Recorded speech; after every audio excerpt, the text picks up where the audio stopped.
സാക്ഷാൽ മഹാദേവനെ സ്തുതിച്ചുകൊണ്ടുള്ള 5 സ്തോത്രങ്ങൾ അടങ്ങുന്ന പ്രസിദ്ധമായ ശിവപഞ്ചാക്ഷരി മന്ത്രം അറിയാത്തവരായി ആരും തന്നെ ഉണ്ടാവില്ല.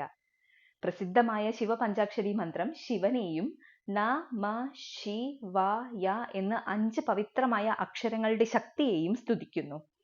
ശ്രീ ശങ്കരാചാര്യനാൽ വിരചിതമായ ഈ മന്ത്രം നിത്യവും ജപിക്കുന്നതിലൂടെ മനഃശുദ്ധി കൈവരികയും ജീവിത ദുരിതശാന്തി ലഭിക്കുകയും കൂടാതെ ഉദ്ദിഷ്ടകാര്യസിദ്ധിക്കും തൊഴിൽ തടസ്സങ്ങൾ നീങ്ങുന്നതിനും വിദ്യാർത്ഥികൾക്ക് വിദ്യയിൽ തിളങ്ങാനും ഓർമ്മശക്തി വർദ്ധിപ്പിക്കാനും സഹായിക്കും എന്നതാണ് വിശ്വാസം.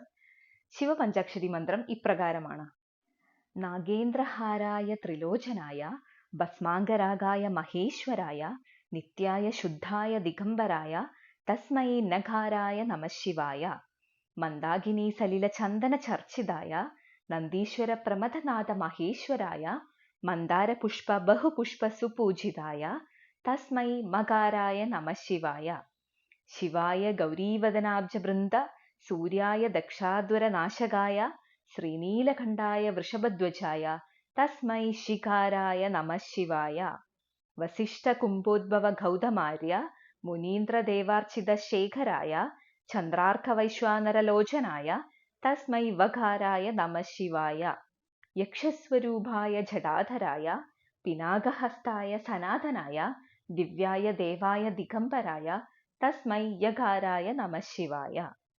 ഇതിന്റെ അർത്ഥം ഉൾക്കൊണ്ട് ജപിച്ചാലേ ഉദ്ദിഷ്ടകാര്യ സിദ്ധിക്ക് അത് ഗുണം ചെയ്യൂ. ശിവപഞ്ചാക്ഷരി മന്ത്രത്തിന്റെ അർത്ഥം ഉടൻ തന്നെ അടുത്ത വീഡിയോയിൽ അപ്ലോഡ് ചെയ്യുന്നതാണ്.